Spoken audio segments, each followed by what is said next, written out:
Presenting the classics of Sam P. Chaladurai. Sam P. Chaladurai அவர்களின் போதனை களஞ்சியத்திலிருந்து. நீதிமொழிகள் 10ஆம் அதிகாரம் 22ஆம் வசனத்துக்கு திருப்போம். நீதிமொழிகள் 10:22. கர்த்தரின் ஆசீர்வாதமே ஐஸ்வரியத்தை தரும், அதனோடே அவர் வேதனையை கூட்டார். ஐஸ்வர்யம் கர்த்தரால் தான் வருது, கர்த்தர் தான் அதை மனுஷனுக்கு கொடுக்கிறார். பெரிய பெரிய பரிசுத்தவான்கள்லாம் பெரிய ஐஸ்வர்யவான்கள் கோடீஸ்வரலா இருந்தவர்கள் காண்பிக்க போறேன் இன்னைக்கு. ஆதியாகமம் 13ஆம் அதிகாரத்துக்கு திருப்போம். 13ஆம் அதிகாரம் 5ஆம் வசனம். ஆபிரகாம் உடனே வந்த லோத்துக்கும் ஆடு மாடுகளும் கூடாரங்களும் இருந்தன. அவர்கள் ஒருமித்து குடியிருக்க அந்த பூமி அவர்களை தாங்க கூடாது இருந்தது. அவருடைய ஆஸ்தி எவ்வளவு இருந்ததுங்க? மிகுதியா இருந்தபடினால் அவர்கள் ஒருமித்து வாசம் பண்ண ஏதுவில்லாமற் போயிற்று. நான் ஒன்று கேட்கிறேன், ஆபிரகாமுக்கு ஆஸ்தி எவ்வளவு இருந்ததுங்க? கொஞ்சம் நஞ்சம் இல்ல. என்ன கேட்காதீங்க, எதுக்கு ஒரு மனுஷனுக்கு இவ்வளவு ஆஸ்தி? சில ஆவிக்குரிய கிறிஸ்தவர்கள் பிரசங்கியார்கள் இருக்கிறாங்க, இதே வேலை தான். எதுக்கு இவ்வளவு, எதுக்கு இவ்வளவுன்னு என்ன ஏன் கேட்குறீங்க? அவரை கேளுங்க, அவர் கொடுக்குறாரு. எதுக்கு இவ்வளவுன்னு எனக்கு தெரியல. இதுதான் கர்த்தருடைய அன்பு, இதுதான் கர்த்தருடைய மகிமை, இதுதான் கர்த்தருடைய ஆசீர்வாதம், இதுதான் ஐஸ்வர்யம்னு வேதத்துல சொல்லி இருக்குது. அதை நான் லேசா உரசி பார்த்துருக்கிறேன், இன்னும் முழுசா பார்க்கல. ஆனா எனக்கு ஆச்சரியமா இருக்குது. ஏற்கனவே எதுக்கு இவ்வளவுன்னு அநேகர் கேட்கறாங்க. எதுக்கு இவ்வளவுன்னு எனக்கே புரியல. எனக்கு கொஞ்சம் இருந்தாலே போதும். ஆனா எனக்கு ஏன் இவ்வளவு அதிகமா தர்றாருங்கிறத நான் புரிந்து கொள்ள விரும்புகிறேன். மிகுந்த ஆஸ்தி இருந்தது. எல்லாம் சொல்லுங்க, மிகுந்த ஆஸ்தி. உள்ளங்கள் ஆச்சரியத்தினால் நிரம்ப வேண்டும். மிகுந்த ஆஸ்தி உடையவனா இருந்தான். அவர்கள் ஒருமித்து வாசம் பண்ண ஏதும் இல்லாம இருந்தது. பூமி அவர்களை தாங்க கூடாது. இவங்களுடைய சொத்தையும் இவருடைய ஆஸ்தியும் தாங்கவே முடியலையா பூமி, அவ்வளவு மிகுந்த ஆஸ்தி இருந்தது என்று எழுதப்பட்டிருக்கிறது. நான் ஒண்ணு கேட்கிறேன், ஆபிரகாம் பரலோகத்தில் இருக்கிறாரா இல்லையா? சந்தேகம் இருக்காதா யாருக்காது? இந்த பணக்கார மனுஷன் பரலோகம் போயிருப்பாராங்க. கோடீஸ்வரராம, ரொம்ப ஆஸ்தியாம, நிறைய ஆடு மாடு, எத்தனைக்கு இத்தனை ஆயிரம் ஆடு மாடுகள், ஒரு 4 ஆடு 4 மாடு எண்ணி இருந்தா போதாதா? வாழ்க்கையை கழிச்சிட்டு போலாமே. கர்த்தர் கழிக்கிறதுக்கு வச்சில்ல வாழ்க்கையை. வாழ்க்கையில ஒரு காரியத்தை சாதிக்கிறதுக்காக வச்சிருக்கிறாரு, ஒரு காரியத்தை நிறைவேற்றும்படியா வச்சிருக்காரு. நம்முடைய வாழ்க்கையை கழிக்கிறதா இருந்தா கழிங்க. நான் உங்களோட சேர போறது இல்லை, கழிக்கிற ஆளுங்களோட நான் சேர மாட்டேன். இந்த வாழ்க்கையை முழுமையா வாழ்ந்து என்னுடைய வாழ்க்கையில தேவன் வைத்திருக்கிற திட்டங்களை நான் நிறைவேற்றிட்டு என்னென்ன செய்யணும்னு வச்சிருக்காரு அதெல்லாம் செஞ்சு முடிச்சுட்டு போற அன்னைக்கு, கர்த்தாவே நீ சொன்னதெல்லாம் செஞ்சு முடிச்சுட்டேன்னு போகத்தான் நான் விரும்பணும் ஒழிய கழிக்கிற புத்தி எனக்கு என்னைக்கோ போயிடுச்சு. என்னைக்கு இந்த செழிப்பின் காரியத்தில் கேட்டனோ அன்னைக்கே கழிக்கிறதெல்லாம் போயிடுச்சு, வலிக்கிறதும் போச்சு. இப்படின்னு ஆபிரகாம் பரலோகத்தில் இருக்காரா? இயேசு சொல்ற கதையில சொல்றாரு. அந்த ஏழையான லாசரு அவனுடைய கதையை குறித்து சொல்லும் போது சொல்றாரு, ஆபிரகாமின் மடியில் அவன் இருக்கிறானா. பரலோகமே ஆபிரகாமின் மடின்னு சொல்லப்பட்டிருக்குது வேதத்துல. பரலோகத்தை ஆபிரகாம் இருக்கிற இடம் தான் பரலோகம். இந்த கோட்டீஸ்வரனாக ஆபிரகாம், மிகுந்த ஆஸ்தி உள்ள ஆபிரகாம், பூமி தாங்க முடியாத அளவுக்கு ஆஸ்தி நிறைஞ்சிருந்த ஆபிரகாம் நரகத்துக்கு போலங்க. ஆஸ்தி நிறைய இருந்ததுனால பரலோகத்துக்கு போயிருக்காரு. இருக்கீங்களா? இதெல்லாம் உட்கார வச்சு சொல்லுங்க சிலருக்கு. ஆதியாகமம் 26ஆம் அதிகாரத்தை எடுப்போம். 13ஆம் வசனம். ஈசாக்கை பற்றி சொல்லப்பட்டிருக்கிறது இங்கே. அவன் ஐஸ்வர்யவானாகி, எல்லாம் சொல்லுங்க, அவன் ஐஸ்வர்யவானாகி. லேசா கொஞ்சம் நஞ்ச ஐஸ்வர்யம் இல்ல. அடுத்த வரி சொல்லுகிறது, வர வர விருத்தி அடைந்து, எப்படி சொல்லியிருக்கு? மகா பெரியவனா. நான் சும்மா லேசான ஆள் இல்ல, மகா பெரியவன். பெருத்துட்டான். 4 பக்கமும் அவனுடைய எல்லைகள் பெருகிறது, அவனுடைய நிலங்களும் ஆஸ்திகளும் பெருகிறது, ஆடு மாடுகள் பெருகிறது, அவனுடைய வெள்ளியும் பொண்ணும் பெருகிறது. வர வர விருத்தி அடைந்தான். ஆபிரகாம் குமாரனாய் ஈசாக்கு. அவனுக்கு வேற வழி தெரியல பாருங்க. ஏழையா இருக்கலாம் தெரியாது அவனுக்கு. தான் யாங்கி சோ சொல்றாரு பாருங்க. அவர் சொல்றாரு, நான் ஏழையா இருக்க ட்ரை பண்ற முடியலன்றார். அது பண்ணாரா, ஒரு வீடு வச்சிருந்தாராம். அந்த வீடை விற்று கோயில் கட்டலான்னு சொல்லி அதில் உள்ள காசெல்லாம் செலவழிச்சாராம். சரி, நிறைய பேர் சொன்னாங்களே, நீ ஏழை ஆயிட்ட போ, வீட்டை வித்தியா, எவன் உனக்கு வீடு தருவான், இதை வித்து நீ கோயிலுக்கு வேற கொடுத்தியா, போச்சு போட்டார். ஆண்டவர் அதோட பெரிய வீடு கொடுத்தாராம். அப்புறம் அந்த பெரிய வீடை வித்தாராம். இன்னொரு கோயில் கட்டுற நேரம் வரும்போது அதை வித்துடலாம், காசு தேவைப்படுதுன்னு சொல்லி அதை வித்து பெரிய கோயிலை கட்டினாராம் பாருங்க. அப்ப எல்லாம் சொன்னாங்க, போச்சு உள்ளதை போச்சு, நீ அவ்வளவுதான், இதை போய் கோயிலுக்கு கொடுத்தியா, முடிஞ்சுது அப்படின்னு. ஆண்டவர் அதை விட பெரிய வீடு தந்தாராம். அது சொல்றாரு, எத்தனையோ வீடை வித்துட்டேன், எத்தனையோ வீடை வாங்கினேன், எத்தனை வீடை வித்து நான் கடவுளுக்கு கொடுத்தாலும் ஏழையாகவே முடிய மாட்டேங்குது, அதை விட பெரிய பெரிய வீடா தான் கிடைக்குதுன்றார். இருக்கிறீங்களா? ஈசாக்குக்கு ஏழையா இருக்கிறதுனா எப்படின்னு தெரியாது.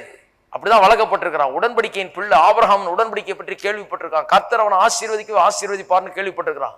பிள்ளைகளை தரித்திர எண்ணத்தோட வளர்க்கக்கூடாது பாருங்க குடும்பத்துல. எனக்கு ஞாபகம் இருக்குது, கொஞ்சம் வாலிபனா இருக்கும்போது ஒரு வீட்டுக்கு போவோம் பாருங்க. நான் அவங்க எல்லாம் சொல்லுவாங்க, நீங்கெல்லாம் பெரிய ஆளுங்க, நாங்கெல்லாம் ஏழைங்க. நான் சொல்லுவேன், என்னடா பாட்டு இதுன்னு, என்ன ஊழியக்கார குடும்பம் பாருங்க, இப்படிதான் பேசுவாங்க. நாங்கெல்லாம் ஏழைகள், நீங்கெல்லாம் பெரிய ஆளுங்க அப்படின்னாங்க. ஏன்னா அப்படிதான் வளர்க்குறாங்க வீட்டுல. தினந்தோறும் நாமெல்லாம் ஏழைகள், நமக்கு ஒண்ணும் கிடையாது, நமக்கு தரித்திரம் தான் அப்படின்னு சொல்லி இப்படியே பேசி இப்படியே பேசி இன்னைக்கும் அப்படியே தான் இருக்கிறாங்க. இன்னும் மாறல. இன்னைக்கு அவர்களுடைய நிலை மாறவே இல்லை. ஒரு மனுஷனுடைய எண்ணம் எப்படியோ, நினைவுகள் எப்படியோ அப்படியே அவனுடைய வாழ்க்கை இருக்குது. அவன் இருக்கிறான். இப்படி சொல்றேன், ஒரு மனுஷனுடைய எண்ணங்கள் எப்படியோ அப்படியே அவனுடைய எதிர்காலமும் இருக்கிறது. பிள்ளைகளை ஐஸ்வர்யத்தின் எண்ணத்தோடு வளர்க்க வேண்டும். இந்த ஆளுக்கு ஐஸ்வர்யத்தை தவிர வேற எதுவும் தெரியாது.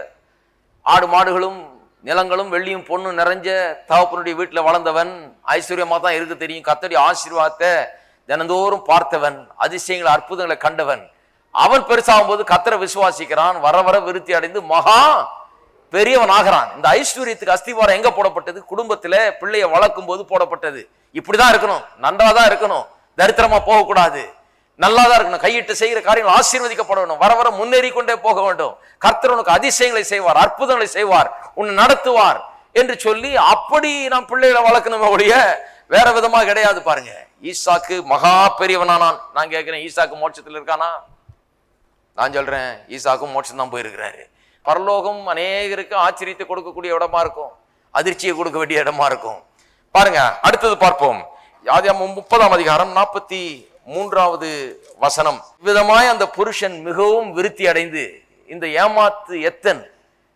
ஏமாத்தி சம்பாதிக்கலாம்னு நினைக்கிறவன் கர்த்தரிடத்துல இருந்து வருதுன்னு அவனுக்கு எண்ணம் கிடையாது பாருங்க. அதனாலதான் ஏமாத்தினான், சகோதரனை ஏமாத்தினான், அப்பாவை ஏமாத்தினான். எப்படியாவது அவனுக்கு ஐஸ்வர்யத்தை பெருக வைக்க வேணும்னு எண்ணம், தவறான வழியில அதை செஞ்சான். ஆனா வாழ்க்கையில ஒரு பெரிய பாடத்தை கற்றுக்கொண்டான். வழியில அவன் தனியா புறப்பட்டு போகையில பயம் உள்ள, திரும்பி வர முடியுமான்ற அந்த பயம் உள்ள அவன் ஆட்கொள்ளுகிறது. சகோதரன் கொன்னுடுவானோ, ஏமாத்தினதுக்கெல்லாம் நம்மளை எல்லாம் பழி வாங்கிடுவாங்களோன்னு சொல்லி ஒரு பெரிய பயம் உள்ளத்தை கவ்வுகிறது. ஆண்டவரத்தில் தன்னை அர்ப்பணிக்கிறான். அந்த பயத்தின் நடுவில் கர்த்தர் அவனோட பேசுகிறார், நான் உன்னை ஆசீர்வதிப்பேன்னு சொல்றாரு. இவன் சொல்றான், என்னுடைய எல்லாவற்றிலும் 10ல் 1 பங்கு உங்க தருவேன், உங்க கனம் பண்ணுவேன் ஆண்டவரே. இனிமே நான் இந்த திருட்டு வேலை, இந்த ஏமாத்து வேலை, எத்த வேலை எல்லாம் பண்ண மாட்டேன். இனிமே கர்த்தாவே நீர்தான் ஆசீர்வதிக்கிறவர்ன்றதை என்றென்றைக்கு நான் அங்கீகரிக்கும்படியாக 10ல் 1 பங்கு நான் தருவேன்னு சொன்னான். அவனுடைய வாழ்க்கையை மாறி போனது. அவன் முடிவை இங்கே சொல்லப்பட்டிருக்கிறது. இவ்விதமாய் அந்த புருஷன் மிகவும் விருத்தி அடைந்து, எல்லாம் சொல்லுங்க, மிகவும் விருத்தி அடைந்து, திரளான ஆடுகளும் வேலைக்காரிகளும் வேலைக்காரரும் ஒட்டகங்களும் கழுதைகளும் உடையவனானான். இதெல்லாம் லேசா நினைக்காதீங்க. கழுதை இருந்துச்சான், என்ன பெரிய கழுதை அப்படின்னு நினைக்கக்கூடாது. கழுதைன்னா அந்த காலத்துல பெரிய காரியம் பாருங்க, கார் மாதிரி ஏராளமான. ஆமா, கழுதை தான் டிரான்ஸ்போர்ட்டுக்கு உபயோகப்படுத்தினாங்க. எங்க போகணும்னா கழுதை மேலதான் ஏறி போகணும். பெரிய பெரிய பணக்காரெல்லாம் ஆளுக்கு ஒரு கழுதை வச்சிருந்தான். 10 பேர் பிள்ளைங்கன்னா 10 பேருக்கும் 10 கழுதை, போ கழுதையில ஏறி. அந்த மாதிரி கழுதைன்னா சாதாரண காரியம் அல்ல. அதனால பெரிய ஐஸ்வர்யவான்கள் பாருங்க, யாக்கோபு பெரிய விருத்தி அடைந்து திரளான ஆடு மாடுகள் கழுதைகள் எல்லாவற்றையும் உடையவனாய் அவன் இருந்தான் என்று சொல்லப்பட்டிருக்கிறது. யாக்கோபு மோட்சத்தில் இருக்கானா? கண்டிப்பா நான் சொல்றேன், யாக்கோபு தேவனுடைய பிரசன்னத்திலே இன்றைக்கு இருக்கிறான். 41ஆம் அதிகாரம், ஆதியாகமம் 41ஆம் அதிகாரம் 40ஆம் வசனம். யோசேப்பை குறித்து வாசிக்கிறோம். பார்வோன் யோசேப்பு சொல்லுகிறான், நீ என் அரண்மனைக்கு அதிகாரியாய் இருப்பாய், உன் வாக்கின்படியே என் ஜனங்கள் எல்லாரும் அடங்கி நடக்க கடவர்கள்,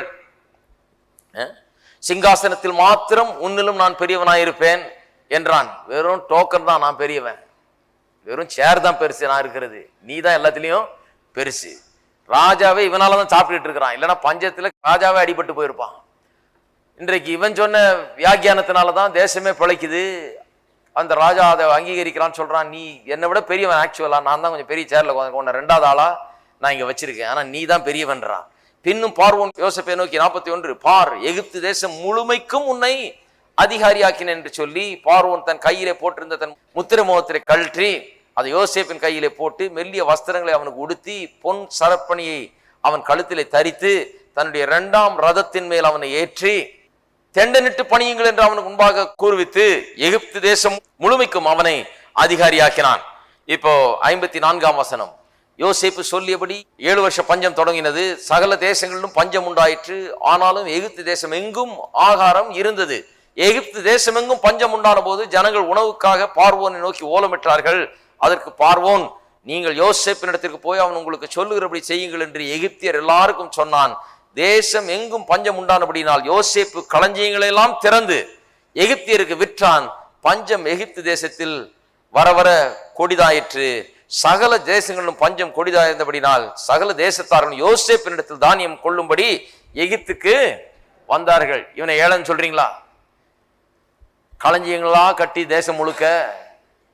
இங்க போனீங்கன்னா அங்கங்க ஃபுட் டிபார்ட்மெண்ட் கொடவுன் கட்டி வச்சிருக்கிறாங்க. இவன் தேசம் முழுக்க கட்டினானா? கட்டி கட்டி கட்டி குவிச்சு குவிச்சு குவிச்சு வச்சு எல்லாத்துக்கும் சாவியை தங்கையில வச்சிருக்கிறான். உலகம் முழுவதும் இவனிடத்துல வருது தானியம் கொள்ளும்படியாக. நான் சொல்லுகிறேன், முன்ன இருந்ததை விட இன்னும் பணக்கார நாடாக எகிப்து இவன் மூலமாக மாறினது.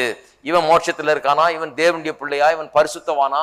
இவன் தேவனுக்கு பிரியமானவனா? இவர் சொல்றதெல்லாம் சும்மா கேட்டுட்டு இருக்க கூடாது. பாருங்க, இந்த மாதிரி ஆட்கள் இருக்கிறாங்க இந்த உலகத்துல. அதனால்தான் பிரசங்கியார் தோரணையில பைபிளை கையில பார்த்தோன்னு அவர் சொன்னதெல்லாம் தெய்வ வாக்குன்னு நினைச்சிடக்கூடாது. அது வேத வசனத்தோட ஒத்து போகிறதா என்கிறதை நாம் பார்க்க வேண்டும். இவரெல்லாம் தேவனுடைய பிள்ளை இல்லையா?